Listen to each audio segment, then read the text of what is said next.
क्यों आसमान में जगमग करते तारे, क्यों धरती चल चल चल कर भी ना हारे। क्या एक ही वेग से गिरती चीजें सारी, क्यों चीजें कुछ हल्की हैं कुछ हैं भारी।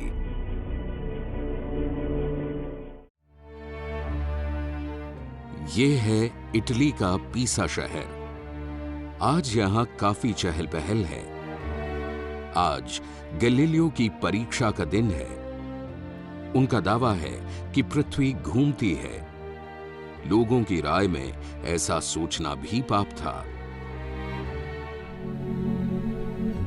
मध्यकालीन यूरोप, नवजागरण यानी रेनेसां का दौर। उस समय हर चीज शक के दायरे में आ रही थी। जिन्हें हम कभी खुली आंखों से सच मान लेते थे। कोलंबस नई दुनिया की खोज में निकल चुका था। इसी समय सन 1564 गैलीलियो गलीली का जन्म हुआ। उन दिनों प्राचीन ग्रीक के महान चिंतक एरिस्टोटल का दर्शन पूरे यूरोप में फैला हुआ था। एरिस्टोटल से बात शुरू होती और वहीं खत्म हो जाती। आम लोगों की राय और दर्शन में कोई बुनियादी फर्क नहीं था। सारी चीजें खुली आंखों के तर्क में बंद थी। जो सच दिखता था वह विज्ञान का सच नहीं था, और जो विज्ञान का सच था उसे लोग देखना नहीं चाहते थे। उन दिनों इटली में पीसा की झुकी हुई मीनार दुनिया के 7वें आश्चर्य में शुमार नहीं होती थी, क्योंकि इस बात को बताने वाला भी आधुनिक विज्ञान ही था, जो अभी गैलीलियो के साथ बड़ा हो रहा था। महज 17 साल की उम्र में विज्ञान और गैलीलियो ने एक दूसरे को गले लगाया। हर दिन की तरह आज भी लोग चर्च के हॉल में ईश्वर को याद कर रहे थे। गैलीलियो भी इन्हीं लोगों में शामिल थे। प्रार्थना करते हुए गैलीलियो की नजर अचानक चर्च की छत पर झूलते हुए झूमर पर पड़ी। लेकिन झूमर तो रोज ही झूलता है, इसमें क्या खास बात है। लेकिन गैलीलियो की नजर झूमर से हट ही नहीं रही थी। तभी हवा जोर से चलने लगी। इससे झूमर का दोलन बड़ा हो गया था, यानी ये तेज चलने लगा था। अरे ये क्या! अब गैलीलियो ने अपने हाथ की नब्ज पकड़ ली। नब्ज पकड़े गैलीलियो की हैरत का ठिकाना नहीं था जब उन्होंने ये महसूस किया कि अभी भी उतना ही समय लग रहा था जो छोटे दोलन में लग रहा था। जब हवा शांत हुई तो गैलीलियो की हैरत का ठिकाना न रहा। झूमर का दोलन छोटा हो गया था। अरे ये क्या! अभी भी झूमर के दोलन का समय उतना ही था जितना तेज हवा में लग रहा था। हाथ की नब्ज पकड़े गैलीलियो जो देख रहे थे वह विज्ञान के इतिहास का एक निर्णायक मोड़ था। दरअसल उन्होंने विज्ञान की नब्ज पकड़ी थी। गैलीलियो ये देख रहे थे कि झूमर चाहे ज्यादा दूर तक झूले या कम दूर तक झूले, एक किनारे से दूसरे किनारे तक जाने में उसे एक ही समय लग रहा था। ये कैसे हो सकता है? बड़े दोलन और छोटे दोलन के समय में फर्क तो होना चाहिए। उन दिनों घड़ी का इजाद नहीं हुआ था। जब गैलीलियो ने अपनी नब्ज पकड़ी तो वे मन ही मन नब्ज की गति से झूमर के दोलन का समय माप रहे थे। 1, 2, 3, 4। हर बार झूमर का दोलन गिनती के 4 तक का समय ले रहा था। गति का ये कौन सा नियम है? ये कैसे हो सकता है कि छोटे और बड़े दोलन में एक ही समय लगे? गैलीलियो के दिमाग में सवालों का बवंडर खड़ा हो गया। गैलीलियो इस उधेड़बुन में घर लौट आए और खुद से यह प्रयोग करने की ठान ली। उन्होंने लोहे और लेड के गोले, रस्सी और तार को इकट्ठा किया। इससे उन्होंने कई सारे पेंडुलम बनाए और दोस्तों के साथ प्रयोग किया। उन्होंने लोहे के गोले को रस्सी से बांधा। जब वे स्टार्ट कहते तो उनका दोस्त नब्ज गिनता और गैलीलियो पेंडुलम का दोलन 1, 2, 3, 4। जैसे ही वे स्टॉप कहते गिनती बंद हो जाती। फिर वो इसी दोलन को बड़ा करते और गिनते 1, 2, 3, 4। दोनों ही दोलन का समय बराबर रहता। यही प्रक्रिया उन्होंने लेड तथा कॉर्क के गोले पर भी दोहराई।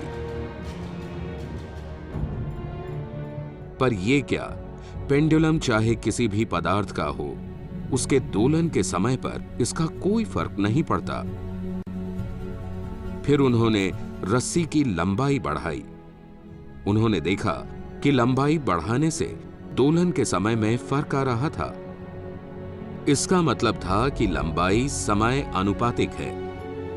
अब गैलीलियो को यह बात समझ आ गई थी कि जिस प्रकार पेंडुलम के गोले का भार उसके दोलन के समय तथा गति को प्रभावित नहीं करता, उसी प्रकार वस्तु के गिरने के समय में उसके भार का कोई महत्व नहीं होता। ये तो नए तरह का गणित था। क्या प्रकृति गणित के इन सरल नियमों का पालन करती है? अगर ऐसा है तो इससे पहले किसी ने ऐसा क्यों नहीं सोचा? आज ऐसे प्रयोग करना बहुत आसान है क्योंकि हमारे पास घड़ी है और पेंडुलम बनाने की सामग्री भी। पर गैलीलियो के समय में ऐसी कोई सुविधा नहीं थी। गैलीलियो ने दोलन के समय को अपनी नब्ज की गति से मापा था। इस पूरे प्रयोग से उन्हें प्रकृति के नियम समझ में आने लगे थे कि घूमते हुए पेंडुलम की गति किसी चीज की भार से तय नहीं होती। तब तो ये नियम हर जगह एक ही ढंग से लागू होने चाहिए। गैलीलियो के दिमाग में यह सवाल कौंधा कि क्या पेंडुलम की मदद से घड़ी बनाई जा सकती है, ताकि आगे ऐसे प्रयोग करने में उन्हें हाथ के नब्ज की मदद नहीं लेनी पड़े। कहते हैं कि उन्होंने उस समय घड़ी बनाने की बहुत कोशिश की, लेकिन सफल नहीं हुए। बाद में इस पेंडुलम को आधार बनाकर क्रिस्टियन हाइगेंस ने पेंडुलम घड़ी का इजाद किया, जो लगभग 250 वर्षों तक दुनिया को समय बताने वाला सबसे सटीक यंत्र बना रहा। गैलीलियो ने जब अपने प्रोफेसर को प्रयोग के बारे में बताया कि किसी चीज के भार से उसके गिरने की गति पर कोई फर्क नहीं पड़ रहा था, तो प्रोफेसर साहब भड़क उठे। ये क्या बकवास है? भार से कैसे फर्क नहीं पड़ेगा? एरिस्टोटल महान ने बहुत पहले कह दिया है कि भार से ही चीजें तय होती हैं। मसलन जो चीज जितनी भारी होगी वह उतना ही पहले गिरेगी।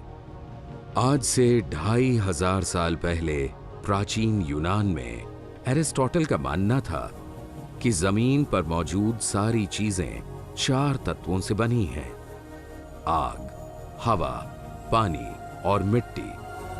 मिट्टी प्राकृतिक रूप से भारी होती है, इसलिए इसकी प्राकृतिक गति एक सीधी रेखा में नीचे की तरफ होती है। इसी तरह हवा सबसे हल्का तत्व है, इसलिए इसकी प्राकृतिक गति एक सीधी रेखा में ऊपर की तरफ होती है। इस नियम के आधार पर उन्होंने कह दिया कि भारी चीजें नीचे की तरफ गिरती हैं। एक उदाहरण देते हुए उन्होंने बताया कि अगर किसी पत्थर को रस्सी से बांधकर ऊपर की ओर खींचा जाए तो ये उसकी प्राकृतिक गति के साथ खिलवाड़ है, लेकिन ज्यों ही उसे छोड़ा जाता है वो फिर से प्राकृतिक गति प्राप्त कर नीचे की ओर आने लगता है। एरिस्टोटल की यह बात लगभग 2000 साल तक पूरी दुनिया में हावी रही। इस दर्शन को दुनिया के लगभग सारे धर्मों ने भी अपना लिया था। 16वीं सदी तक दर्शन का यह पुराना किला धर्म की सत्ता के साथ मिलकर काफी मजबूत हो गया था। ऐसे समय में गलीलियो के प्रोफेसर ने जब एरिस्टोटल की महानता का जाप करना शुरू किया तो गलीलियो चुप हो गए। लेकिन गलीलियो को अपने प्रयोग पर दृढ़ विश्वास था। पेंडुलम के प्रयोग को उन्होंने बार बार दोहराया और नतीजा पाया कि भार से गति का कोई लेना देना नहीं है। उधर उन्हें अरस्तु की यह बात भी परेशान करती थी कि भारी चीजें जमीन पर गिरती हैं। इस उधेड़बुन में उन्हें ये बात समझ में आई कि सारे रास्तों का हल प्रयोग में है, सिर्फ बात कह देना काफी नहीं। कुछ समय बाद वे पीसा की यूनिवर्सिटी में गणित के प्रोफेसर बन गए थे। प्रकृति का जितना अध्ययन करते उन्हें यही लगता कि प्रकृति में सब कुछ आंखों देखे सच की तरह नहीं होता। इसका एक अपना नियम है।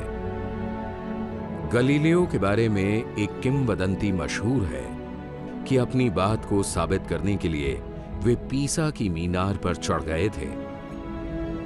वहां से उन्होंने अलग अलग भार की दो चीजों को रस्सी से बांधकर नीचे गिराया।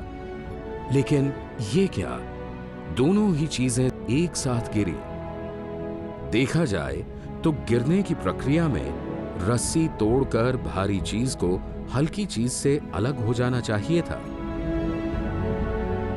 भले ही गलीलियो ने खुद ये प्रयोग ना किया हो, लेकिन उनके दिमाग में ये बात जरूर आई थी।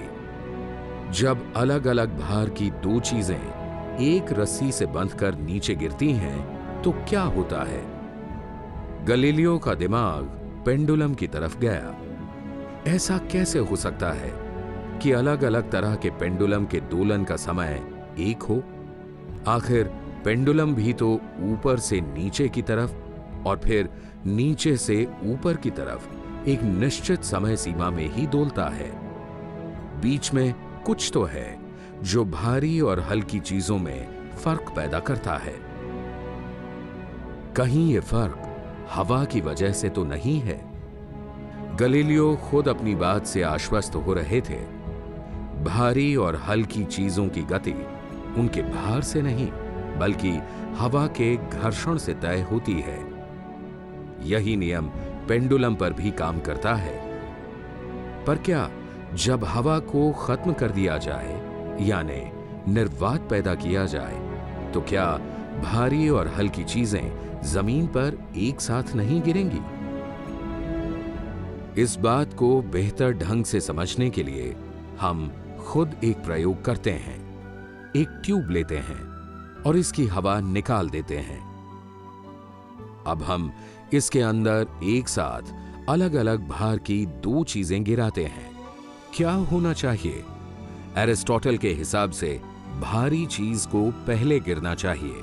चलिए देखते हैं कि क्या होगा। अरे, दोनों ही चीजें एक गति से नीचे आ रही हैं और साथ ही गिर भी रही हैं। अब ट्यूब के अंदर एक पक्षी के पंख और पत्थर को एक साथ गिराते हैं। अब क्या होगा? पंख तो काफी हल्का होता है, इसे तो बाद में गिरना चाहिए। पर ये क्या, दोनों ही चीजें एक साथ नीचे गिर रही हैं। गति का ये कौन सा चमत्कार है? गलीलियो को प्रकृति के नियम और भी समझ में आने लगे थे, लेकिन क्या इन नियमों को किसी और तरीके से भी साबित किया जा सकता है? कुदरत के नियम भी तो गणित के नियम जैसे ही हैं, लेकिन गिरती हुई चीजों का वेग इतना तेज होता है कि उनके समय को मापना कठिन है। अब क्या किया जाए? और तो और हवा के घर्षण को कैसे कम किया जाए? ऐसे में गलीलियो को यह उपाय सूझा कि अगर चीजों के गिरते हुए वेग को कम कर दिया जाए तो यह संभव हो सकता है। लेकिन कैसे? ऐसी कौन सी जगह है जहां किसी चीज पर हवा का घर्षण कम लगता हो। सीधे गिरने में हवा का घर्षण जरूर लगेगा। अगर किसी चीज को सीधे न गिराकर इसे किसी ढलान पर गिराया जाए तो शायद उस पर हवा का घर्षण कम लगेगा। अब हम गैलीलियो के इस प्रयोग को खुद करके देखते हैं। सबसे पहले इंक्लाइन प्लेन पर जगह जगह निशान बनाते हैं ताकि दूरी को बेहतर ढंग से मापा जा सके। अब इसे 60 डिग्री पर टेढ़ा करते हैं और गेंद फेंकते हैं। इस कोण पर गति को मापना कठिन है, इसलिए इसे 20 डिग्री पर रखते हैं। इससे गेंद की गति तथा समय को मापा जा सकता है। हम समय मापते हैं। देखते हैं कि पहले निशान से दूसरे निशान तक जाने में गेंद की गति में 3 गुना इजाफा हुआ है। तीसरे निशान तक जाने में 5 गुना वृद्धि हुई और अगले निशान तक जाने में 7 गुना वृद्धि। आज ये प्रयोग करना कितना आसान है, पर साधनों के अभाव में गैलीलियो ने ये प्रयोग कम से कम 100 बार किया था। उनकी हैरत का तब ठिकाना नहीं रहा जब उन्होंने पाया कि दूरी और समय के बीच एक खास तरह का संबंध है। उन्होंने इस पूरी प्रक्रिया का गणितीय सूत्र दिया जिसमें दूरी और समय समानुपाती हैं। इसे और बेहतर ढंग से समझने के लिए हम चलते हैं किसी वाटर पार्क में। यहां काफी तादाद में लोग स्लाइड कर रहे हैं। पहले एक मोटे आदमी को स्लाइड करने के लिए कहते हैं और उसके पानी में गिरने तक का वक्त गिनते हैं। हम दोबारा यह प्रयोग किसी पतले आदमी के साथ करते हैं और वक्त गिनते हैं। दोनों जब पानी में गिरे तो दोनों का वक्त बराबर था। जब इंक्लाइन प्लेन से गेंद जमीन की सतह पर आया तो उसकी गति एक समान वेग से जारी थी। सामने दीवार से जब गेंद टकराई तो अपने आप रुक गई, यानी अगर इस पर कोई बाहरी बल न लगे तो गेंद एक समान वेग से लगातार चलती रहेगी। गैलीलियो की ये बात आधुनिक विज्ञान का मूल मंत्र है, जिसे बाद में न्यूटन ने गति का पहला नियम बनाया, यानी कोई वस्तु या तो हमेशा विराम की अवस्था में रहती है या फिर गतिमान रहती है जब तक इस पर कोई बाहरी बल न लगे। गैलीलियो के समय में लोगों का मानना था कि धरती स्थिर है और बाकी चांद, तारे और ग्रह धरती के चारों तरफ घूमते हैं, लेकिन गैलीलियो का मानना था कि धरती घूमती है। लेकिन लोगों ने गैलीलियो का मजाक उड़ाया और कहा कि अगर धरती घूमती है तो यदि हम ऊपर कूदेंगे तो धरती हमारे पैरों के नीचे से खिसक जाएगी और हम दूसरी जगह गिरेंगे। हम भी एक प्रयोग करते हैं। यहां एक घुड़सवार घोड़े पर बैठा है। घोड़े को हम यहां धरती मानते हैं। अगर घोड़ा रुका हुआ है, घुड़सवार के हाथ में गेंद है, वो गेंद गिराता है, गेंद घोड़े के पांव के पास ही गिरती है। अब हम घोड़े को दौड़ाते हैं। घोड़े की गति को हम धरती के घूर्णन की गति मान लेते हैं। ऐसे में अगर गेंद को घोड़े से गिराते हैं तब गेंद कहां गिरेगी? क्या ये घोड़े से पीछे गिरेगी या घोड़े के आगे गिरेगी या घोड़े के पांव के पास गिरेगी? जैसे ही गेंद घुड़सवार के संपर्क से छूटती है, वो घोड़े की गति के साथ गतिमान होकर घोड़े के पैरों के पास में गिरती है।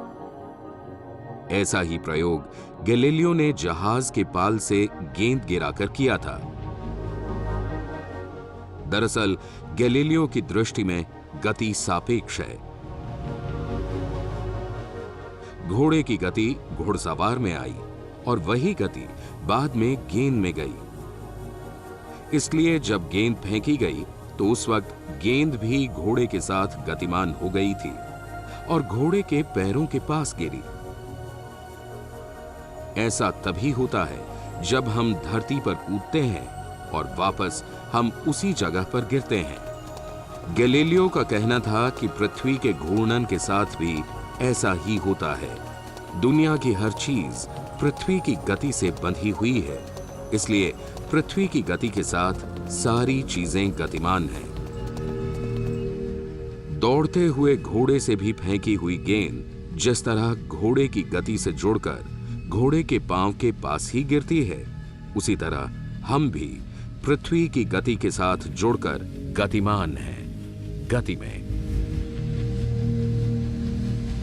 गैलीलियो से पहले विज्ञान अपनी आदिम अवस्था में था। उस समय आज की तरह के उपकरण नहीं होते थे। तब कैसे किया गैलीलियो ने ये सब? उन्होंने प्रकृति के नियमों को अपने गणितीय सूत्र के साथ जोड़ा था।